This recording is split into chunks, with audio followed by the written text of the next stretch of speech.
We are currently live right now on the broadcast. I'd like to welcome all of you to the Chatham County Writing Training. This is the second time we're together, and I felt that it was appropriate that we just kind of follow the writing process. We started off with step 1 last time we met, and now we're looking at step 2, which is teaching the students how to edit and revise their work.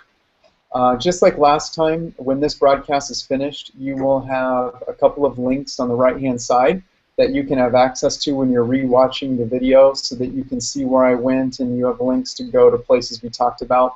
And then also, just like last time, we have an agenda, and that agenda is in front of you, and we're just going to go ahead and follow that all the way through.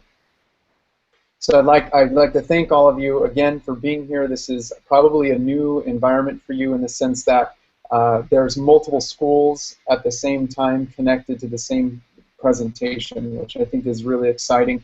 And for a district like yours, it really allows us to reach so many teachers at once instead of you having to drive all over the place and me trying to get to each one of your schools, which is nearly impossible. So I'm excited about today. I'm excited about what we're going to talk about. And again, you are more than welcome to participate through speaking. All you need to do is unmute your microphone and then speak, and I will be able to hear, as well as everyone else will be able to hear your question, your statement, or your idea. So I'm going to go ahead and start by sharing my screen. And you guys should all see now the agenda. So the agenda is just going to guide us for today. I'm going to enlarge this just a little bit. I'm going to try to anyway.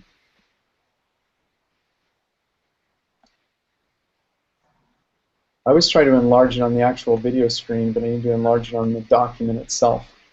Okay, so now the agenda is a little bit easier to read from where you guys are seated. So this is what we're doing. We're going to go through and look at the sample prompts that you guys wrote last time, and just have a conversation about what you came up with and what we're seeing with those prompts. What are some conclusions that we can draw? The K-1 book, yay, we delivered it. So I hope that the K-1 teachers in the room were able to see that, and I'd like to get a couple of responses, whether they be in writing or speaking. That would be great. Number 2, we're going to talk about the prompt builder. Based on the conversation from number 1, I think the prompt builder is going to become relevant once again. Then we're going to talk about some updates on LiteracyTA, which I think you'll be excited about. Number 4, we're going to jump into the 3-step writing process and talk about it and how it can be used as a tool in all of your schools. Number 5, we're jumping into the step 2 process, so we're going to read and edit. So revising and editing our papers, and talk about how K-2, grades K-2 students can actually get involved in this work. And then I'm going to leave you with a video that you guys can watch in your own time that I think you'll be very impressed with. And then the last topic for the day is going to be activate.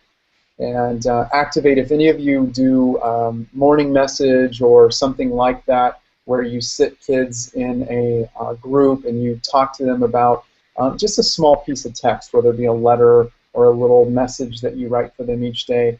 This is what we call activate, and I'm going to go into depth with what activate is and how it can support step 2 in the writing process on a daily basis, so they're getting it over and over and over again. So this is our agenda. There's quite a bit on it, but as always, it's things that are practical, things that you can use the very next day. And I hope lots of exciting material to consider. So the sample prompts, I'm just going to go ahead and open them, and they're right here on the screen. These are the prompts that I asked you to do for homework. Some of you started to complete them during the presentation. I had asked to capture some prompts that you ask or like asking your students. So these are writing prompts. These are the questions that we ask our kids to write about. And I asked K-2 teachers to contribute, and I also asked for the teachers to put their grade level. And you guys did that, and I greatly appreciate it.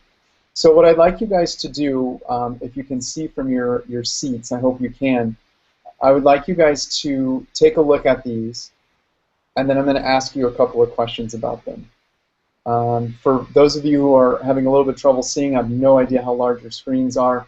I will read a few of them out loud, and then I'm going to allow you to just kind of think about it. And then I'm going to ask you some questions that I would like you to talk about at your tables. So just like if I was in front of you at a workshop, same exact experience, except I'm just not right in front of you in the physical form. I'm right in front of you in the digital form.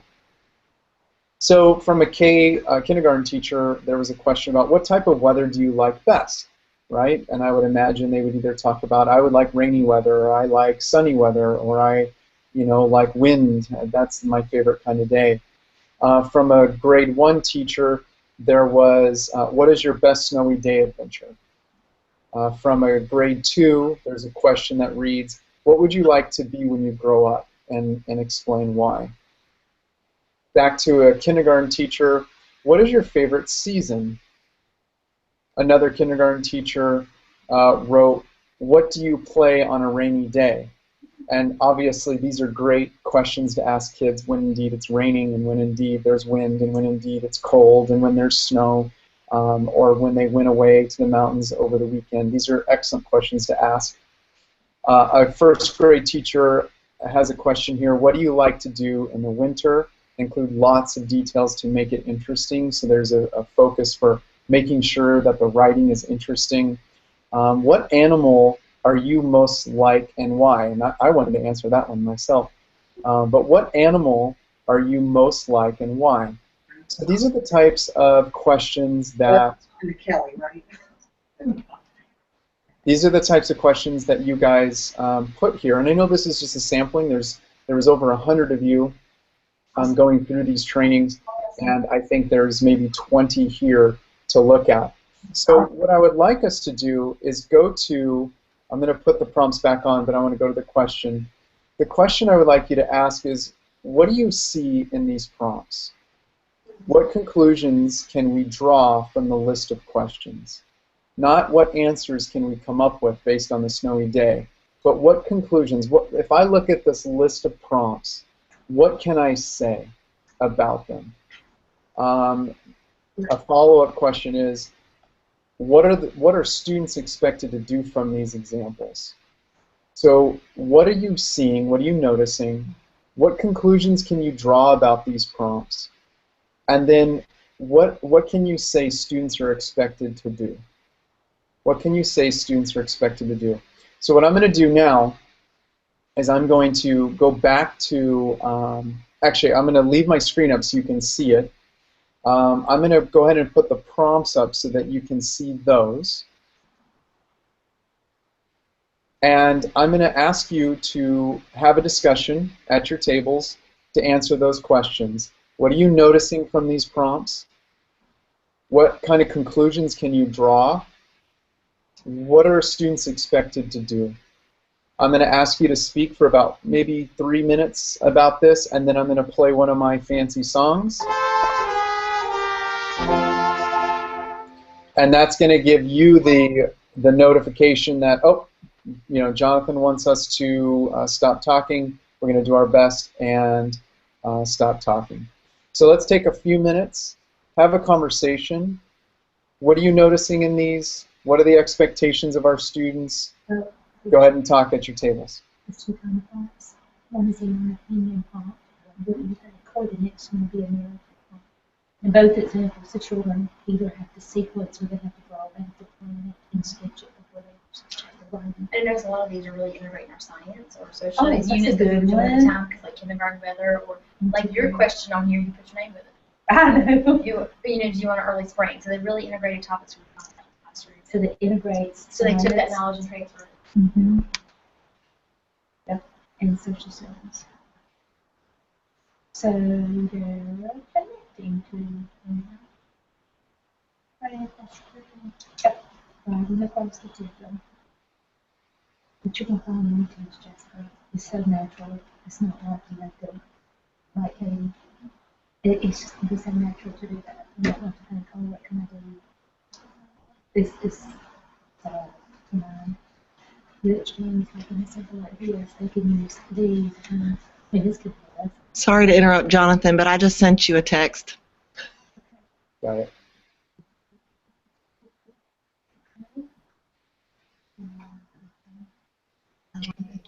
Morning announcement. Probably. That's pretty cool. Yeah, when I worked at Scruggs, we used to have a little morning announcement, and it was really nice. Yeah. The Be in kids. charge of that eventually.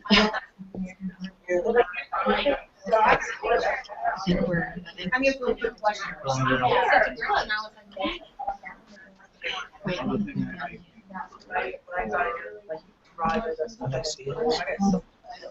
The background knowledge. Why are we seeing them? What's happened last time? What if, wait, overclick on the agenda again. Okay.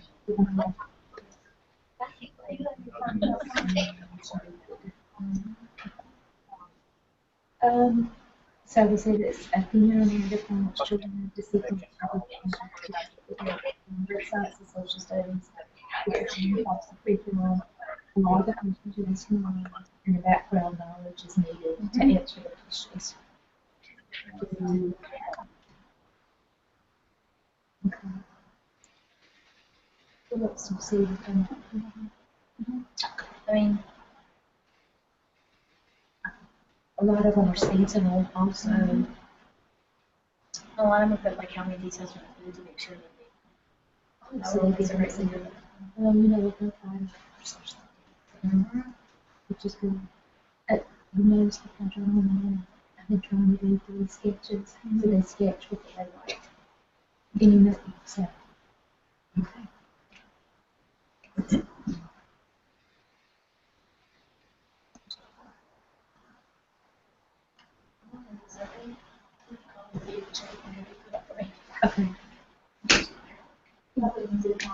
Okay.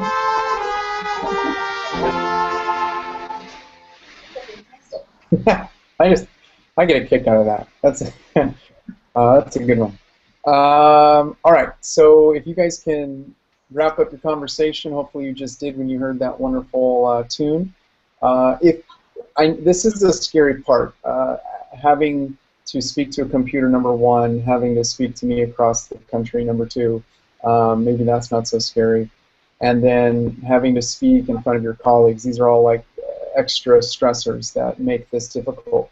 But I think it's good to be brave and come up to the computer or have someone unmute the microphone so that you can share some of your ideas that you came up with as a team. What were the things that you saw from these prompts? What are the expectations that we have for kids based on these prompts only? It would be great to hear from the group so that we can understand more about what you're thinking and what your discussion sounded like.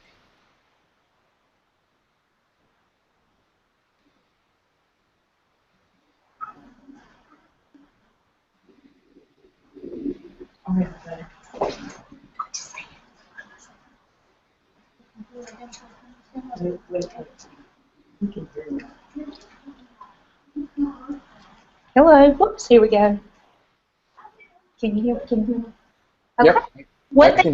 One thing that we noticed that there was a lot of writing across the curriculum where science and social studies topics were included in the writing prompts.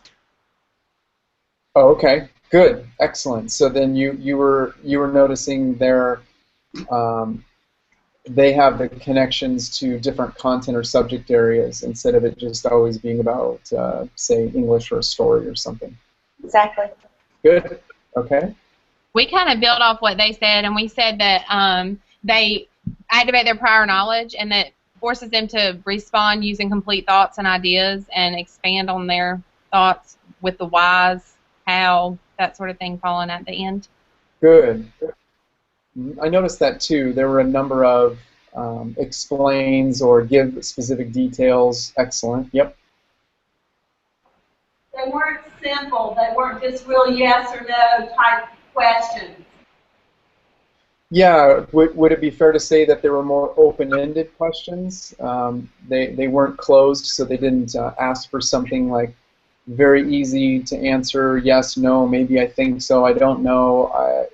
Absolutely. It's more about open-ended. You can really elaborate your thinking and your thoughts as much as you want on this topic. So that's good.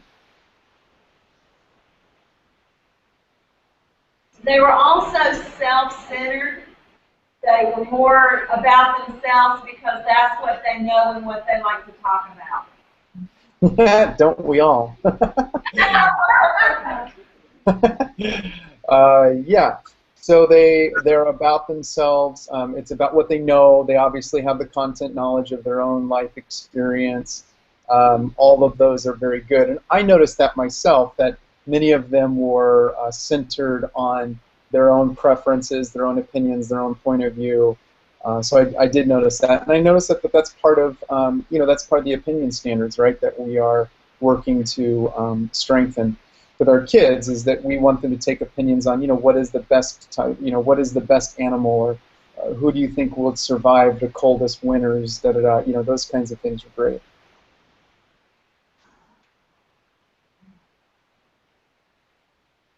Okay. Hey, that was awesome. I'm proud of you guys for taking a little risk there. If you wanted to mute your microphones, you can. That way, again, it's kind of a quiet background for you, and then other people are not interfering. When I was reading these prompts, and again, this is just a sample, I think this last comment is where my brain went. I saw that there were a number of questions about the students, and yeah, there was questions about weather, there was questions about animals, so we definitely have science in there. There was questions about opinions, questions about experience, but there were fewer questions about text that they were reading. Now I know that sometimes you read a text, so you say, we're going to read about these 3 animals, then you ask a question like, which is your favorite animal? So to be fair, many of these questions do not have a context. So without a context, it's hard for an outside person like me to understand where this question comes from. But as I read those questions, I thought, where could we maybe add more of the text-focused question so that the students are driven back to the text? I'm surprised as much as you are, more and more that I get to know the standards, the College of Career Readiness standards, how much at such an early age students are expected to write about the text that they're reading. Now, it doesn't have to be sophisticated, but they are definitely being asked to write about the text that they're reading. So one difference might be, instead of simply talking about what do you like about rainy days, you might read a text about what happens when it rains, what happens in a city or in a town when it rains, and then have them talk about what do you like about rainy days, and what happens to a town or what happens to a city when it does rain. And so they get a little bit of their opinion in there, and their own experience, but also they have an opportunity to look at a text and say, well, in some cities where maybe they are below sea level, they flood, and those cities don't do well when it rains, and so maybe they can start talking about, although I like rainy days, other cities like X, Y, and Z city have trouble with rain and have trouble getting rid of the rain out of their town. So there's different things that we can do with text to take something that they like to write about and make it a little bit more sophisticated, or at least a little bit more text-based instead of just student-based. So I'm going to show you on my screen. I'm going to go ahead and take you to LiteracyTA and talk about the prompt builder.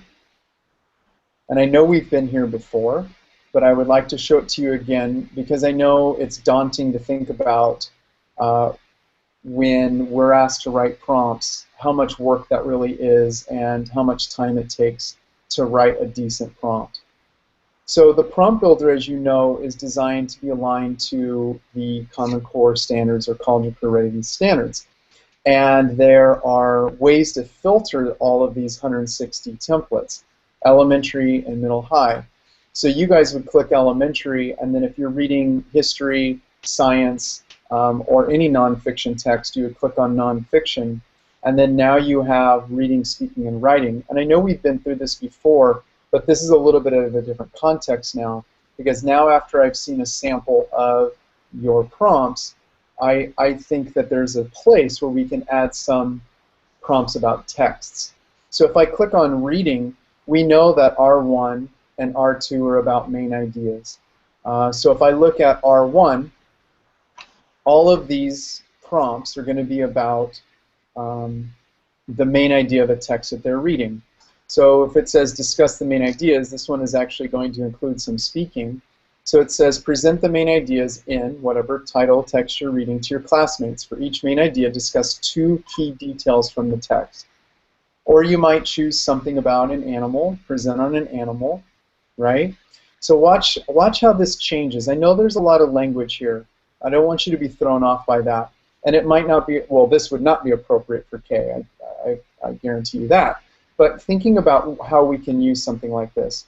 Sea turtles can live past 100 years and hold their breath for a very long time. Cheetahs can weigh 70 to 140 pounds and run 60 miles per hour. Animals are fascinating. Think of an animal you want to learn more about. Now, this is the key. After reading about your animal, write 3 details that you learned about the animal that makes it special. There's a big difference between that question and a question like, what is your favorite animal and explain why? There's a number of reasons for that. One, they're not being held accountable to a text. Number 2, they make up stuff, as you guys know. I've read some first grade samples and they say, well, my favorite animal or whatever is a snake, which may be debated that that's not an animal, but whatever. My favorite animal is a snake. Okay, and snakes have this and that, and you start reading and you go, wait a second, a lot of these details are not real. A lot of these details are not accurate. So by giving them a text and having them work from the text, we know a couple of things. Number 1, are they reading the text carefully and using the source material that they've read? Number 2, they'll have an accurate description of what this animal is or isn't or what the qualities of this animal are. So just kind of thinking outside the box a little bit. And I know you guys do this, and I was going back and forth when you wrote these prompts. I wish I could have asked a follow-up question. Had I asked maybe it a different way, maybe you guys call those types of questions something else. Maybe you call them like study questions or comprehension questions, but they're really prompts. I mean, they're asking kids to write about something, and in this case, informatively about whether it be weather or animals or climate or whatever. You can do all kinds of things with these prompts. You can go into R8, and R8, let's say they're, oh, let's get to visuals. I think it's, let's see where our visuals are. Yeah, so there's some questions in R6 and R7 about visuals. So if I want my students talking about the visuals in a text, I can ask a question, analyze visual elements. So I can say explain how, and then that's too hard for, say, a first grader, visual elements, but I can say explain how pictures, right, and then maybe not contribute, but help you learn more about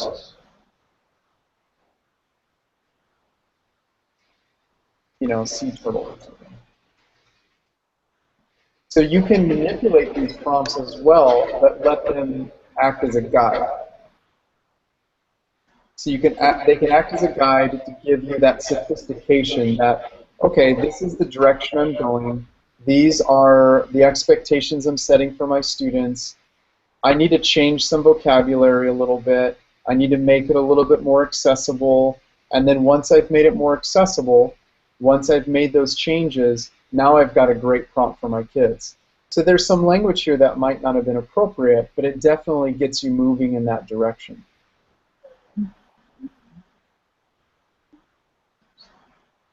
So this is how the prompt builder is going to help you guys move forward with developing your prompts. Now there are prompts in here that are just talking about, what is your favorite day, time of the day, those sorts of things. But mostly what you're going to find here are prompts that are geared towards the standards. So if I go into writing and I click on W3, this is a true story or a personal story. If I click on W1, this is an opinion on a topic or an opinion on an animal. So now I can go ahead and click W1 and it says, in your opinion, why should people care about, and then you tell me the animal. List details. Now notice it says from the text. List details from the text that explain why you think da-da-da-da. Include pictures. Guys, I was amazed how many times in the standards it asks students, I think it asks them 3 times in the standards, which is quite a bit, to incorporate, draw, or include pictures in their writing. So that's one of the reasons why our writing paper that we have has those places for, if you follow me through the skill library, they have a lot of places for drawing pictures. So when I go into K1 or 2-3, there's places for kids to draw, and then eventually they can draw their images and finally publish.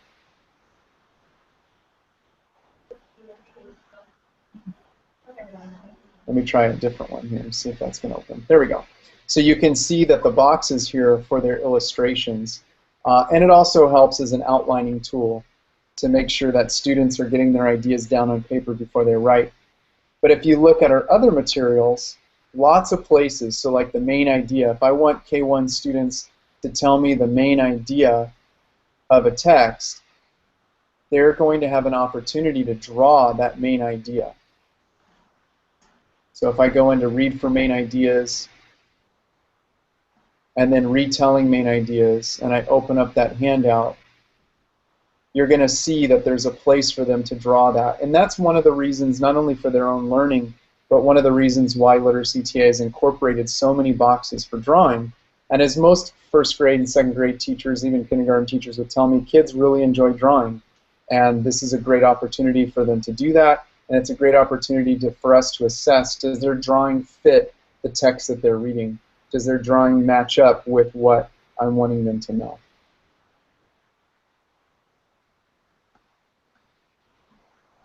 Okay.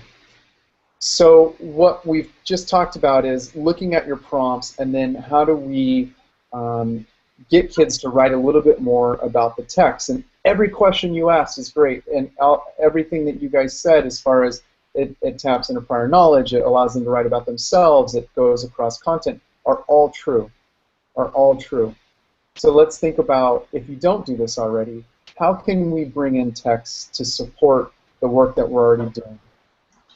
How can we add just a couple paragraphs or one paragraph that would ask students to bring in some source material into their writing? Is really at the heart of what I'm asking you guys to think about. Questions, comments, concerns, ideas to mull over from the group?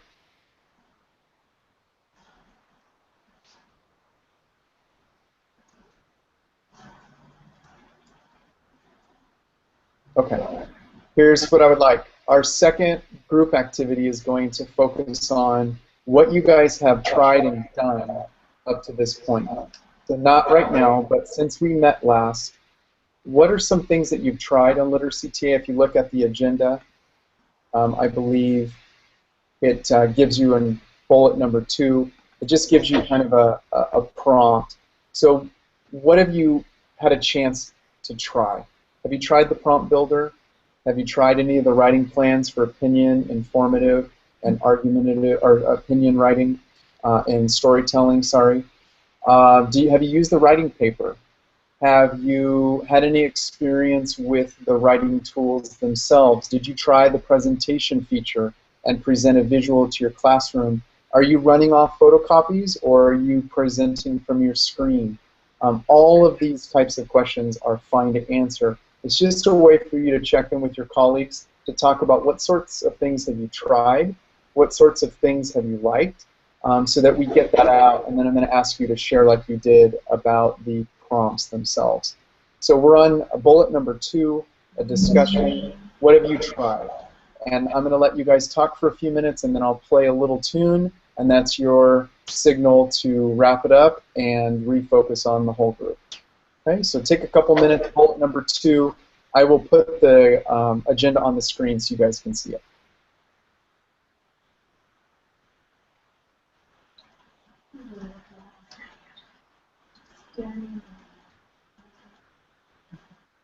So,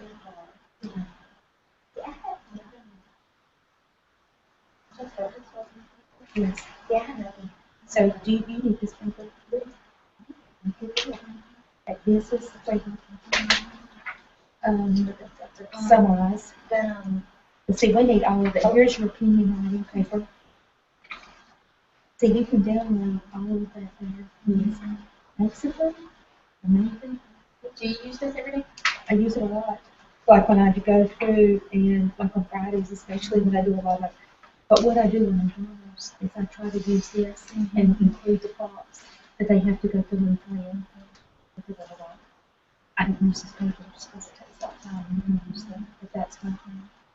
And then, Is this sketched out like that? I do. And like on Fridays, that's what we did last Friday with the authors too. The stories, that's what we did on that. So it really, I like it a lot. It really makes a difference. I don't understand, the only thing I don't understand on these papers is opinion writing, that's how to begin. So I think it's just the main ideas of the topic. You think it would be? Three supporting reasons. Right. Instead of being Yeah. That's what I would say. But you need to copy this and make it on. I also made I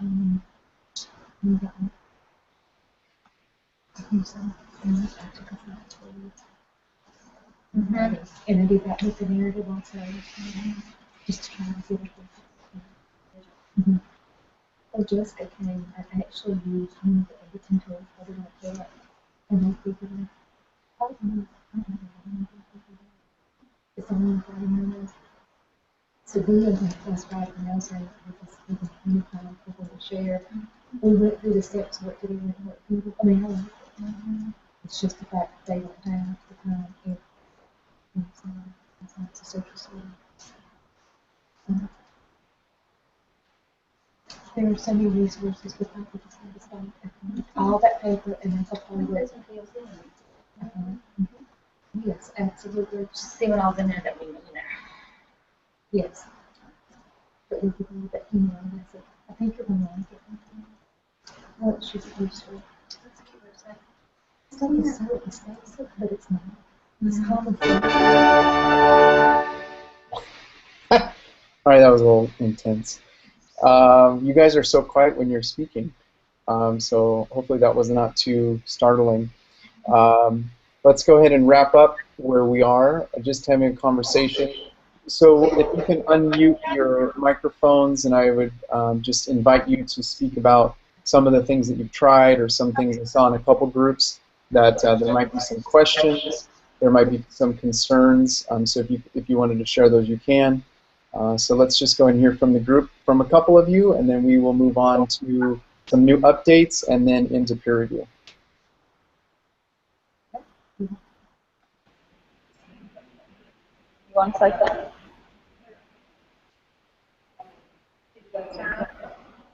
Yeah. I used your opinion page in second grade, which is the best at, and I found it very simple to use and easy to follow. And one thing that was a little bit for them when they were writing their final copy was they would copy reason one, and then they would write their sentence, and they would copy linking word and write. We also told them the reason was the why, because they had a little bit of trouble, and you should have the word in there, and the how was, how does that animal show you that it's the best pet? They liked it a lot. Great. Are you guys all getting kind of an echo? Yes. I might be too close to the microphone. No. It's Google does this sometimes. We can try a little bit more and see. Are you guys getting an echo from me? From time to time. Okay. Jonathan, ask them if someone at their school if they're logged on even though they can't interact, because if they turn their session off at their school, it will be better. Yeah, you didn't have any echo at all just then. Right. Just at North Chatham, if anybody's online besides the computer showing it, go ahead and log off because then it'll take care of the echo. Okay, yeah, we'll see if that works. If it gets bad enough, we all can log off, and then we'll just go right back onto that link. And We're not in the webinar. I mean, we're not. They are on the LiteracyTA website looking at some of these, but nobody but one person is. I'm the only one on the webinar. Okay. Okay. Well, we'll cross our fingers. We'll hope that it doesn't become too much with the echo. Other thoughts from the group?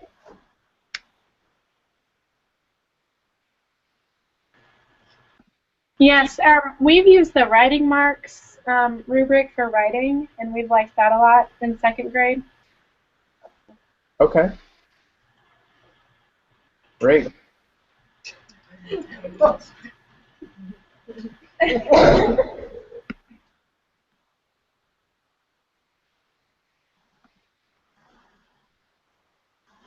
Other ideas?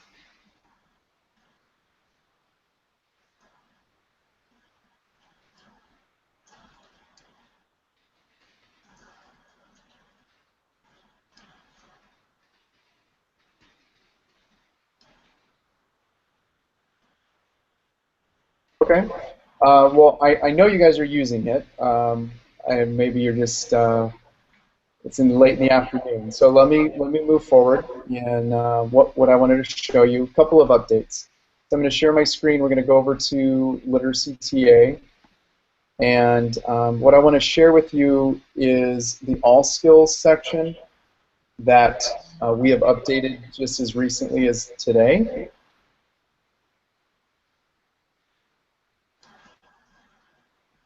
If you go into the skill library and then click All Skills,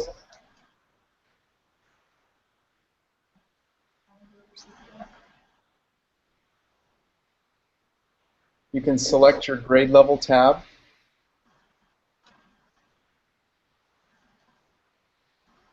And now you can find, probably a little bit easier, all of the skills that you're looking for your grade level.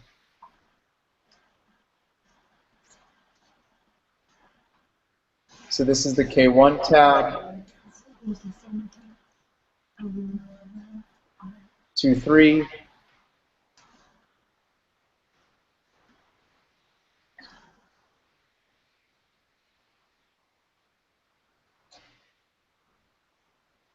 and this is just a place for you to go if the skill library is it's too much. I don't really know how to find everything, but this is the best place to find all skills. Is the link up here? You can look at the skills through the top 10. So these are our top 10 recommended skills.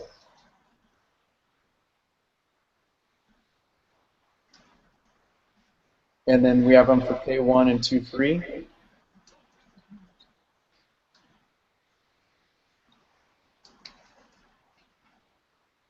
Or remember, you can go to either the Writing Center or Reading Nonfiction, and you guys can get the skills as they are aligned to the process. So here's the process. And then the skills right next to it. So the next part of the agenda was to talk about the 3-step writing process as a routine and as a poster. We've talked about this before, but I think it's always good to say it again. You guys are allowed to make any of these handouts posters. So you have LiteracyTA's permission to take this, make it into a big poster, put it in your classroom. Having this in front of your kids all the time, talking about planning, talking about reading and editing, talking about publishing is a good conversation to have with your students. So I encourage you guys to use this as your routine. There's a couple of first grade teachers who have been helping us develop the K-1 materials, and they've been using peer review, and the kids are asking for it. The kids are actually wanting to write to get to peer review. So they're so excited to get that opportunity to work with their other partner and look at their writing and, you know, trace their capitals and color in their beginning sentences and ending sentences with a red pencil or crayon. So they're really enjoying that part of the process, and they're learning that I've got a plan before I peer review, and then once I peer review, I have to rewrite it to make it look nice. So it's been, to be honest, it's been actually surprising to see how excited these young students are about this process. And there's a big difference between just assigning writing and having them do it and collect it than it is to walk them through and talk about these 3 steps and why they're important and when they happen in the writing process and why we do them. There's a big difference there. So make this into a routine, make it into a poster. I don't know if you guys have poster makers at your district, but you probably have something that could put out a really big, 18-inch, 25-inch, maybe even 36-inch size poster. Or, you're very creative, you may make it yourself and redo it, but I would hate for you to go through all that effort if it's already done.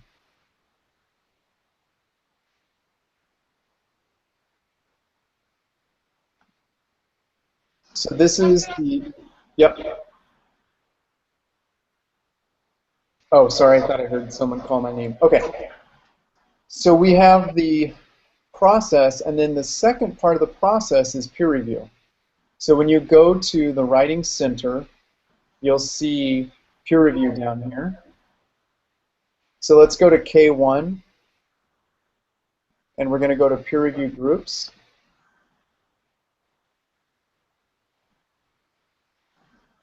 And this is the video that you guys watched, I believe, when I was there last time. And then here are the handouts and activities. Now, I know we went over them before, but the focus of this conversation is just really letting you know what we have to help with this peer review. So we have the steps for peer review. So what do you do with your students when you start this, and how do I get them doing the peer review itself?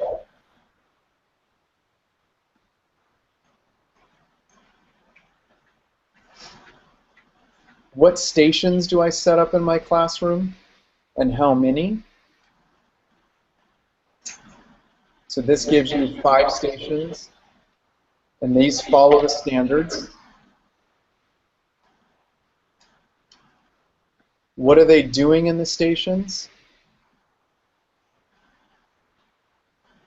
So these are their tasks.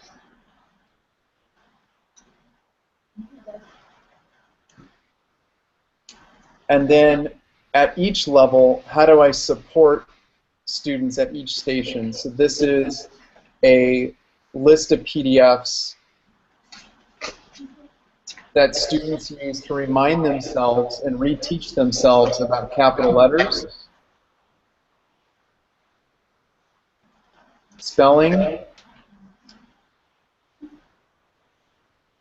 punctuation, strong words, and the last one, the beginning, middle, and end of their writing. So these are designed to be run off, photocopied, and placed at their at individual students' tables. For my 2-3 teachers, we have the process that gets a little bit more sophisticated, and then the stations become a little bit more complex.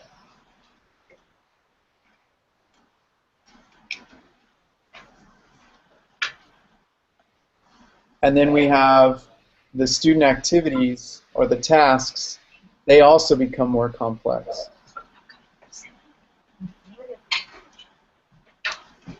But if you haven't tried this yet, I strongly urge you to try it with your kids. You can't do it all at once. They've got to learn, you know, editing marks one at a time, capital letters one at a time, ending punctuation one at a time. They don't have to be excellent at capitals. They don't have to be excellent at ending punctuation, but they need to have some practice before you do peer review. And then once they do it, I think you will, if you haven't tried this yet, I think you will be so impressed with how well they do. But as it is with everything, structure makes the biggest difference. The students have to have lots of structure, and you'll see that in the video. The students, every movement that they make is choreographed. Every movement that they make is rehearsed. Every movement that they make is planned, and there's an expectation at every station, every movement, every moment. And when they have that type of structure, they're gonna do so well in this environment.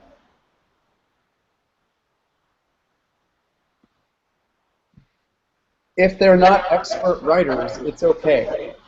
They don't have to be expert writers. But one way we can work on these tools and these ways of writing is getting students to do this in what we call activate, where every morning or afternoon students work through a paragraph. I'm sure you do this, where students work through a paragraph and they're constantly working on helping the teacher rewrite it using the red for punctuation, the orange for commas, the green for capitals, circling blue misspelled words. So they're learning how to use the colors in the peer review that go along with the Activate lesson, or whatever you guys call your daily lessons with grammar, so that they're learning about editing marks and they're learning about the colors, and it's rehearsed and reinforced every day. And when it's reinforced every day, when they do it with their peers, they can sit down and say, oh, remember we're supposed to circle that with blue. And another way to help them is, in the spelling station, don't give them multiple colors of pencil, just give them blue. And in the capitalization station, give them green. And in punctuation, give them red, so that they don't make errors, right? Or at least the errors are reduced. And the colors that I'm talking about are all listed in your tasks. And this can also become a poster. This is a great poster to have right next to your daily grammar routine, where students are seated on the floor, they're working with you, looking at a whiteboard or flip chart paper. They're answering questions like, what color do we use for capital letters? And they all say, green. Okay, are there any capital letters in this paragraph? And you just rehearse that with them. And you're gonna be amazed what you see. I've watched a grade 1 classroom over this whole year just completely transform in their writing because of this. And I thought when I first started my journey into K-1 that students may or may not like this or be able to do it, and I was wrong. These kids not only do it well, but do it exceptionally.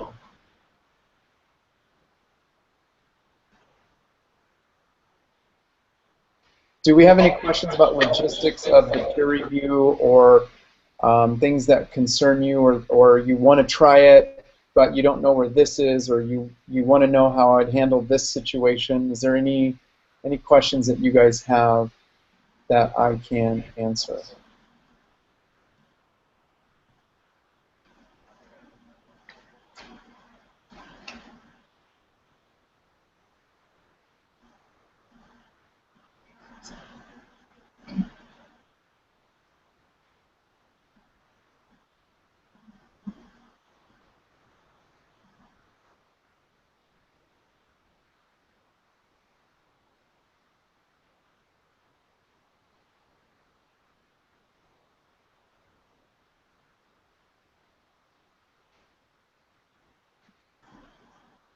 Okay, then what I'm going to ask you guys to do is have a conversation at your tables about, have you tried it, peer review?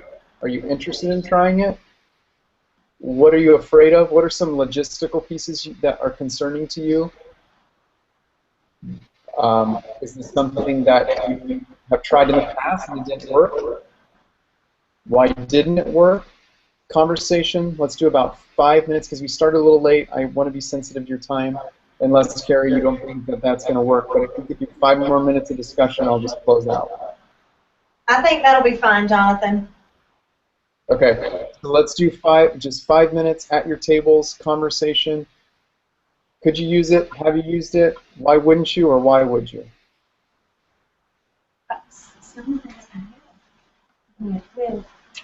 No, I did more of the editing marks. Well, I was just saying, I haven't done the specific colors. You know what I mean? Right.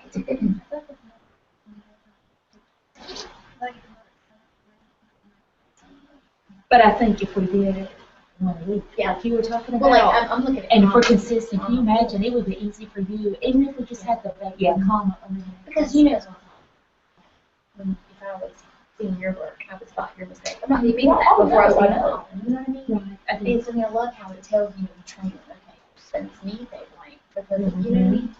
So it's holding them accountable and the opponent. You know, so I think we have 1 week, and just like recipes, consistent K2, this would be consistent K2. So when they get to you, they already know this. It's continue practicing it. So, you know, the only thing, you know, we were always told to not say sparkle words or, you know, strong words. I know. But aren't we supposed to, should we use the word adjectives though? Yeah, I do. I do too.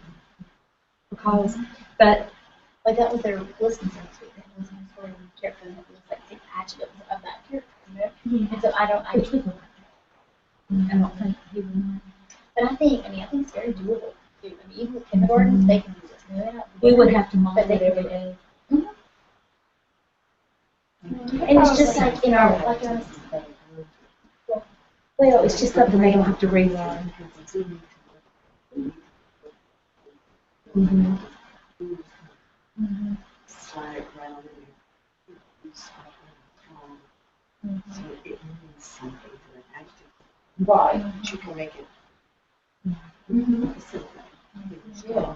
So, like with our PLC, if we went through, because we've got next week, the next 4 or 5 weeks, what if we went through and said, okay, we're going to model this. If you have a problem, I used to circle the words that went to go right. I used to tell it, as a matter of fact, who was, Kathy. When Kathy Clark worked with me, and she was in second all those years. And she saw, and I had done it in years, I don't know why I did, but she would say, I always wanted to had circled or spelling the words when they were writing that they didn't know. I would have them circle them, and then they would know that they would stretch it out. But so really, I just hadn't done it in years. I know to do it. But I like it. I like it a lot. I mean, we can even tie this in with a recipe time. How could we do it? I Hello. mean, that's a perfect time to model it. I mean, not for like the commas and all that, but I mean, as far as the capital letters, the punctuation, you know, the spelling. I mean, even my kindergarten now, they're writing that sentence on their own, you know. That ding dong is what we need to do. I know that I could have been in high school. My senior year, we come in, two sentences on the board, they have errors. We have to correct the errors. You know, we could always do that during this week. Write a sentence that has errors and say, all right, get out I here, still get do your that in crayons. my writing journal. But see, I think that's a good thing. It might be a perfect way to do it. Mm-hmm. So So, each week add to it, just be like, okay, this week we're going to do capital letters, so have capital letters, but all punctuation is correct. Next week, capital letters and punctuation, so have capital letters and punctuation all along. And for you, Ariana, that's how I do them. That's how I do it on Friday mornings. Okay, I'm looking at the beginning and the end. How do they set? How do they actually color? see that other page, that dot, they were supposed to color in all the lines that were about the beginning. So they're like, not really, doing you like can- they don't do paragraphs. Like for second grade. And you know, you used to, See, I've already- in third grade, we would box it. You know what I mean? Like we would do the different colors and box the paragraphs.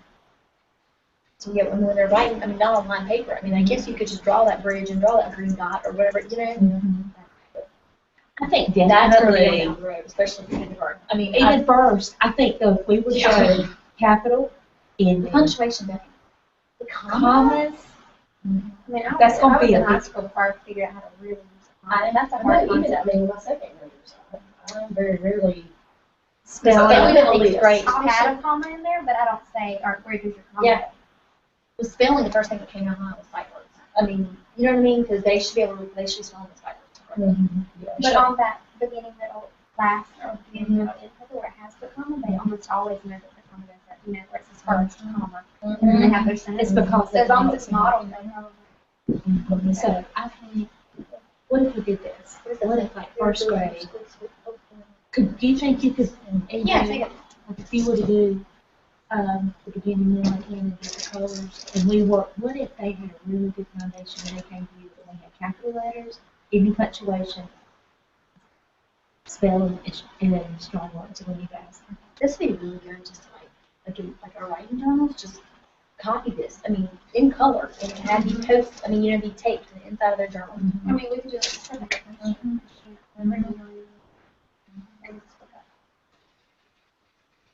could do it. But you're right, with the recipe, with the red word. Yeah, that'd be a great way to start. Because half the year I have to do the sentence anyway. I mean, I will write it incorrectly just because I see the spacing, or I might mess up the spacing and just put the words together, or two words together. Yeah, and that's what we could do. See that could work. So do you need to write that down, Katie? Well, when does Janelle Amy do it? Because we'll really apply for Janelle. Next Wednesday, I think is what. Oh, is that what she said? Okay. Okay. So really for home, you know what I mean? As long as it's Open note on that. Yeah, we got.